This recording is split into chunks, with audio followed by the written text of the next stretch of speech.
Bonjour et bienvenue sur ce nouveau podcast qui va parler exclusivement de cyclisme sur route. C'est Mayol de la chaîne Culturia et c'est un plaisir de vous parler aujourd'hui. Et aujourd'hui, on va revenir ensemble sur le premier grand tour de la saison, le Tour d'Italie. Inutile de vous le cacher plus avant, mais pour moi, il fait partie des meilleurs que j'ai pu suivre dans les 10 dernières années.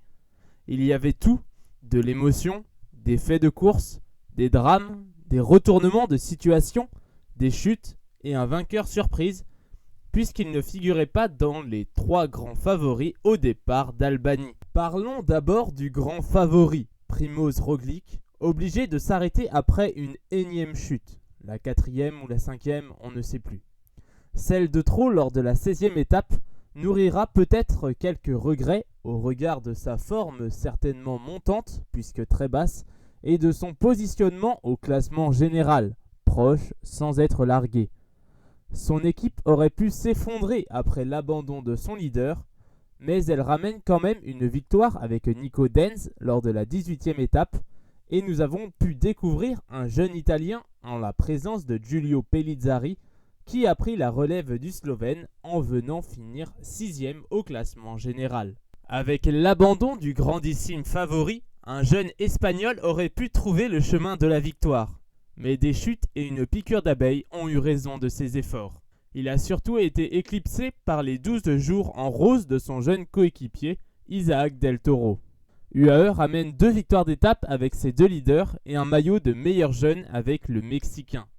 Un maigre butin pour la formation émirati, venu avec un très fort collectif qui ne lui aura pas tellement servi. Regrettable. On retiendra surtout d'eux la manière dont ils auront perdu le maillot rose lors de la dernière étape de montagne au profit d'un certain Britannique. Le vainqueur de ce premier grand tour de la saison est le fameux Simon Yates pour la formation Visma Lease a Bike, qui aura réussi à retourner le général sur les mêmes pentes qu'il avait fait perdre le général en 2018. 100 jours 100 en 21 jours, il aura été le plus intelligent lors de la dernière étape de montagne et rafle donc le gros lot.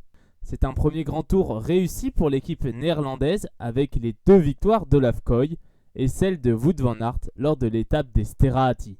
Le Belge aura assuré lors des 2 dernières semaines en réalisant de grosses performances, remplissant son rôle sur le plat pour son sprinter et en tenant dans le finestré pour récupérer son leader et le conduire vers une victoire certaine au classement général. La deuxième équipe à avoir réussi pleinement ce Giro est évidemment la Lidl Trek de Mats Pedersen, avec ses 4 victoires et son maillot cyclamen. Il y a aussi la victoire surprise de Dan Hull lors du 2e contre-la-montre, et celle en échappée pour Carlos Verona. Matthias Vacek aura été d'un secours inestimable lors de la première semaine pour sécuriser des victoires d'étape. Il avait clairement le niveau d'en remporter une. Même Ciccone avant son abandon était toujours pressant au classement général et ne s'était pas fait distancer lors des Sterati en finissant premier du groupe des favoris. Mais les chutes font partie des grands tours, celle qu'il a mise à terre lors de la 14e étape aura été trop rude, l'empêchant de repartir le lendemain. La dernière équipe à s'être illustrée à sa manière n'est autre que la XDS Astana, avec une victoire d'étape pour Christian Scaroni, offerte par son coéquipier Lorenzo Fortunato, qui a pu se consoler avec le maillot bleu de meilleur grimpeur, en étant pratiquement le seul à le jouer lors des 21 étapes. Max Kanter a été régulier dans les différents sprints qu'il a pu effectuer. Diego Ulissi a même pu porter le maillot rose une journée grâce à une échappée. Seuls les jours où les favoris se sont joués la victoire auront été plus durs, mais il faut dire qu'ils ne cherchaient pas à s'y illustrer, préférant prendre les points UCI là où ils pouvaient raisonnablement les chercher. On peut aussi noter la performance très honorable de Richard Carapaz qui repart avec une victoire d'étape et une très belle 3e place au classement général, en ayant été le petit grain de sable pour Isaac Del Toro, un grand artisan de la victoire de Simon Yates sans le savoir. Côté français, nous pouvons avoir la satisfaction d'une victoire d'étape avec Nicolas Prodhomme en très costaud lors de la 19e étape pour Decathlon AG2R.